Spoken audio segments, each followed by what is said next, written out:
Hello மக்களே. மக்களே, இதான் நம்ம இருக்கிற வாடகை வீடு.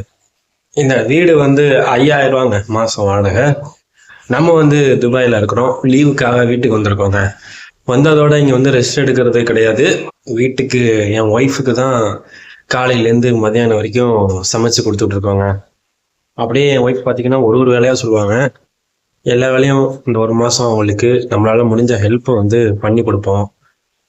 நீங்க முடிஞ்ச அளவுக்கு உங்க ஒய்ஃபுக்கு ஹெல்ப் பண்ணுங்க. முடிஞ்ச அளவுக்கு உதவி செஞ்சு கொடுங்க. ஏன்னா நம்ம செஞ்சு கொடுக்குற உதவி தான் அவங்களுக்கு ஒரு ஹாப்பினஸ் தரும். அதாவது என்ன சொல்றது, அப்படி நம்ம மடியிலே விழுந்துருவாங்க. நம்ம வீடு பார்த்தீங்கன்னா இதான் கிச்சனு. மதியானம் சாப்பிட்டது, காலையில சாப்பிட்டது, எல்லா பாத்திரமும் இங்கே கிடக்கும். டீ போட்டது எல்லாமே இருக்கும். அதெல்லாம் நான் தான் இப்போ வளர்க்கவும் போறேன். இப்படியே தான் நம்ம இந்த ஒரு மாதம் இந்த பிள்ளைங்களோட என்ஜாய் பண்ண போகிறோம்.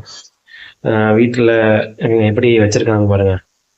ஏதோ இருக்கு. வாடகை வீட்டில் நம்ம ஒன்றும் இது பண்ணி வைக்க முடியாது. சொந்த வீட்டுக்கு போனால் மட்டும்தான் நல்லா வைக்க முடியும். இது என் மாமியார் வீட்டில் கொடுத்த சீருன்னு சொல்லுவாங்க, ஜாமான்.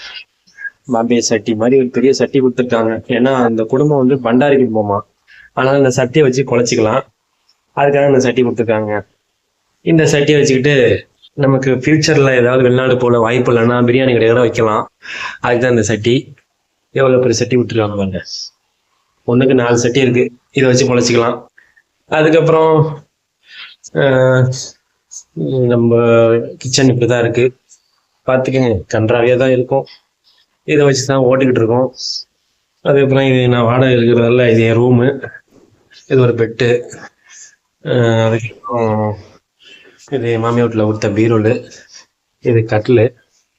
இது டிவிலாம் நான் வாங்கினது. ஏசி நான் வாங்கி வச்சது. ஏசி இப்போ எல்லா வீட்லேயும் இருக்குது. நம்ம வீட்லேயும் ஏசி வாங்கி வச்சுருக்கோம். நம்ம சேனலுக்கு இப்போ தான் புதுசாக வரீங்கன்னா லைக் பண்ணிக்கோங்க, சப்ஸ்கிரைப் பண்ணிக்கோங்க. அப்போ தான் ஒய்ஃபுக்கு நீங்கள் எப்படி ஹெல்ப் பண்ணலாம், ஒய்ஃபை எப்படி மோட்டிவேஷன் பண்ணலாம். அதாவது நான் இருக்க போகிற 1 மாதமோ 2 மாதமோ அவங்க இருக்கிற வரைக்கும் சந்தோஷத்தை கொடுத்துட்டு நம்ம கிளம்பிடுவோம். அவ்வளோதான். முடிஞ்ச அளவுக்கு ஒய்ஃபை ஹெல்ப் பண்ணுங்க. ஒய்ஃபுக்கு உண்மையா இருங்க. இந்த வீடியோ பிடிச்சா லைக் பண்ணிக்கங்க, சப்ஸ்கிரைப் பண்ணிக்கங்க. இன்னொரு வீடியோல நாளைக்கு பார்க்கலாம்.